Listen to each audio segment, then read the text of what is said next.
سرخط مهمترین خبرها: منصب نوی برادر رمضان رحیمزاده، ولادیمیر پوتین سوگند یاد میکند و گروه حماس طرح آتشبس را پذیرفته است.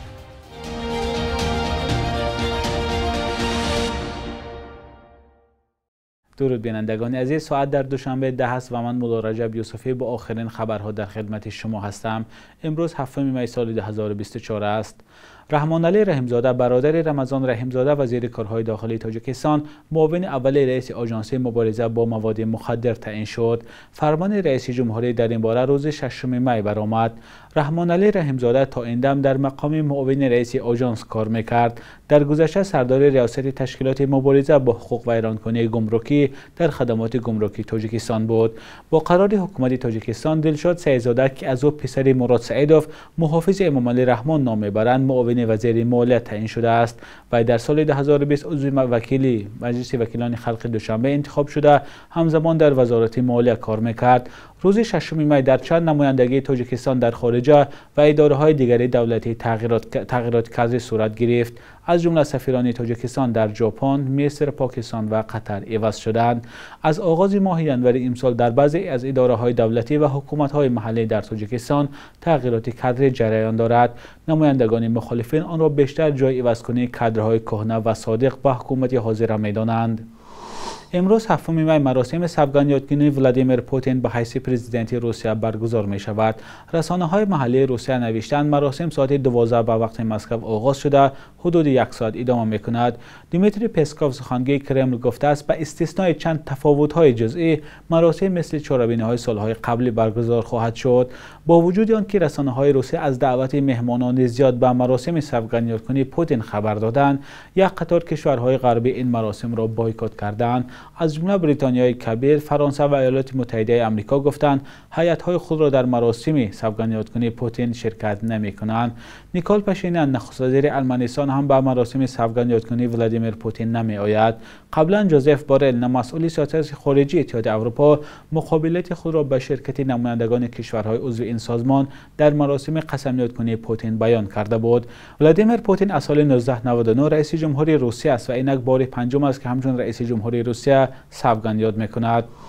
در همین حال خبرگزاری ریاء نواسی با تکیه به منابعش خبر داده است که پرزیدنت امام علی رحمان 9 می به مسکو می رود.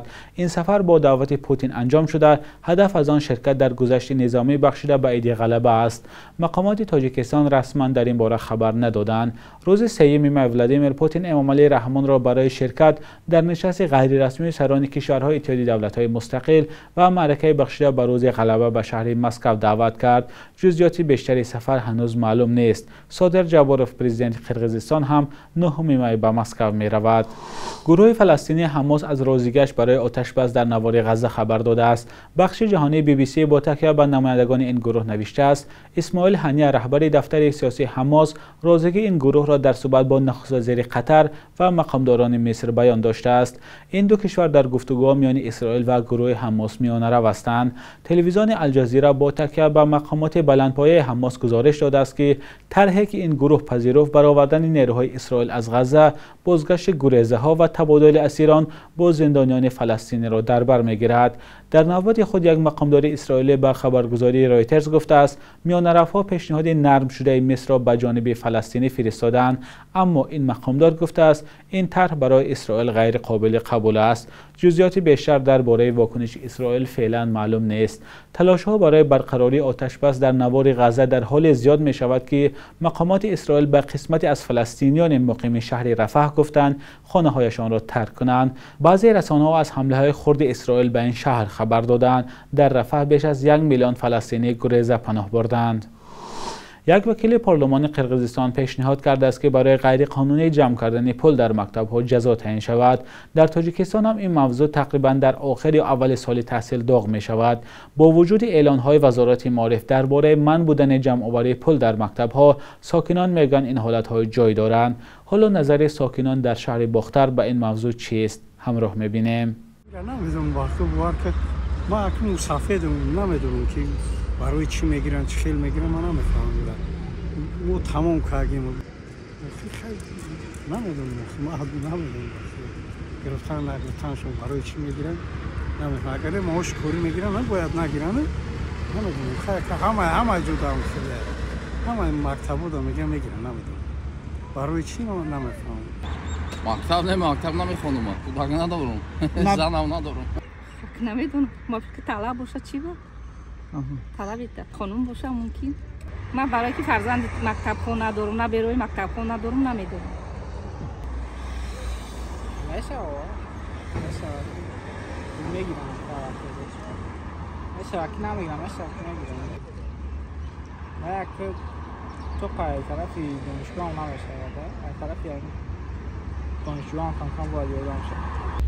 خیلی کدومی دستش میرسه میتیا نه دست نداشتگیش خیلی مقصد نه تنها شرایط نداشته باشن چی نمیتونه که نمیدونم خیلی برای ریمونتی مکتب میگن وقتی که ما میخوندن فرزندمون برای اون میگفتن که ریمونتی مکتب نمیدونم چه ما که یگون کردو نیستم نمیفهمم چرا مشکل بعد هیچ چرا نمیفهمم من خیلی پیاده اینجورا اگه بخشش ما باید سوال جواب دادن نمیتونم بخشش بچه‌ها رو همش جواجو کردن دیگه ما کودک میدان ندارم که مثل فهمون که چی گپ پیدا بورم حیرون موندم نیده چی گفتن من نمیدونم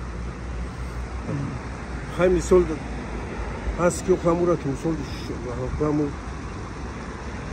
ریمون میکنم که مگرم که باید یکون چی کمک شو کنن لالا یودم شو کنن همون سنخوش و توست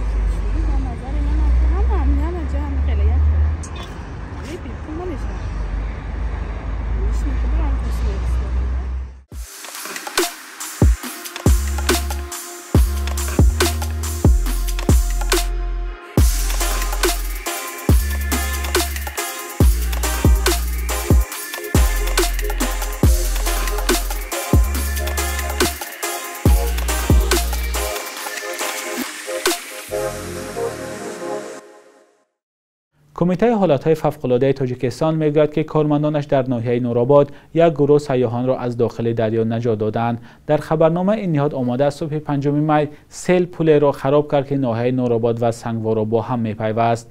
در این وقت با گفته منبع گروه گردشگران که به سوی ولایت مختار کوهستان بدخشان میرفتند تلاش کردند از رودخانه عبور کنند. در نتیجه 2 ماشین آنها در میان دریا ماند و نه امکان پیش رفتن داشت و نه پس گشتند. آمده است در خبرنامه رسمی. در کمیته حالتهای فوق‌العاده گفتند نجات دهندگان ماشین‌های سیاحان را از میان دریا بیرون کشیدند. معلوم نیست که گردشگران از کدام کشور بودند.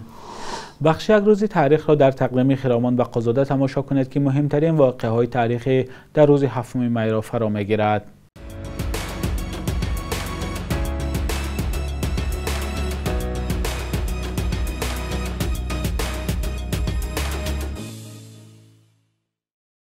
هفتم می در تاجیکستان و هم بسیار جمهوری‌های سابق شوروی روزی رادیو تجلیل می‌شود.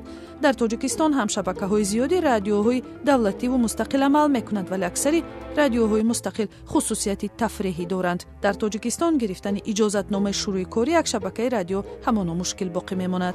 هفتم می زادروز اپرا سرای معروف تاجیک ادهم خلیقف است. خلیقف سال 1948 تولد شده بعد سابقه طولانی کار در بلشوی تئاتر مسکو و تئاتر اپرا و بالت به نام صدرالدین عینی دوشنبه به شهر میلان ایتالیا کوچید. مؤسس اکادمی خصوصی اپرا با اسم بلکانتو اینترنشنال می باشد.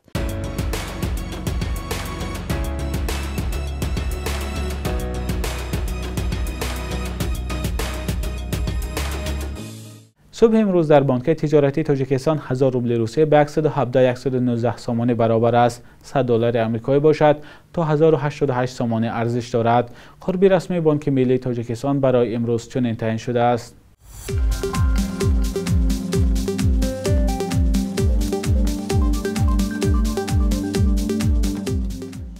بینندگان عزیز این آخرین بخش در برنامه نوید بود. خبرهای از این بیشتر را می توانید همیشه از سامانه رادیوی آزادی با نشان آزادی.org و صفحه ما در شبکه‌های اجتماعی پیدا کنید. تا فردا خدا نگهدار.